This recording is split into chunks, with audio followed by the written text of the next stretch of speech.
2024 October 20-ന് നിലമ്പൂരിൽ പ്രവർത്തനം ആരംഭിച്ച വളരുന്ന നിലമ്പൂരിന്റെ മനസ്സറിഞ്ഞ് വളരുന്ന പ്രീമിയം ബ്രാൻഡഡ് ജ്വല്ലറി ഔട്ട്ലെറ്റ് ആയ തന്മയ ജ്വല്ലറി വിജയകരമായി 1 വർഷം പൂർത്തിയാക്കും. പറക്കമുറ്റാത്ത പെൺകുഞ്ഞുങ്ങളുടെ കൺമുൻപിൽ പിടഞ്ഞു മരിച്ച് മാതാവ്. കരുളായി കുണ്ടുങ്ങലിൽ നടന്ന ക്രൂര കൊലപാതകത്തിന് മൂകസാക്ഷിയാണ് മരിച്ച റജിലയുടെയും സുനിൽ ബാബുവിന്റെയും 2 പെൺമക്കൾ. 10ഉം 4ഉം വയസ്സുള്ള കുട്ടികൾ രാവിലെ സ്കൂളിൽ പോവാനുള്ള ഒരുക്കത്തിലായിരുന്നു. ഇതിനിടയിലാണ് അച്ചമ്മയുടെ ക്രൂര കരങ്ങളാൽ സ്വന്തം അമ്മ പിടഞ്ഞു മരിക്കുന്നത് നേരിൽ കാണേണ്ടി വന്നത്. അമ്മായിയമ്മയും മരുമകളും തമ്മിലുള്ള കുടുംബ പ്രശ്നത്തിൽ അനാഥമായത് പറക്കമുറ്റാത്ത 2 ബാല്യങ്ങളാണ്. ഒപ്പം എന്നേക്കുമായി നഷ്ടമായത് മാതൃസ്നേഹമെന്ന കരുതലും. അച്ഛൻ സുനിൽ ബാബു ജോലിക്ക് പോയ സമയത്താണ് ഇയാളുടെ മാതാവ് ശാന്ത റജിലയെ അരുവാക്കത്തി ഉപയോഗിച്ച് വെട്ടിക്കൊലപ്പെടുത്തിയത്.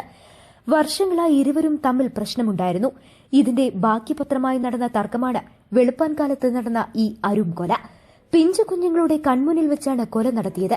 ഈ കുട്ടികളുടെ കരച്ചിൽ കേട്ടാണ് അയൽക്കാർ ഓടിയെത്തിയതും. കുഞ്ഞുങ്ങളുടെ കൺമുന്നിൽ ആഴത്തിലേറ്റ മുറിവിൽ നിന്ന് രക്തം വാർന്നൊഴുകിയാണ് റജില മരണത്തിന് കീഴടങ്ങിയത്. News bureau, Karulai.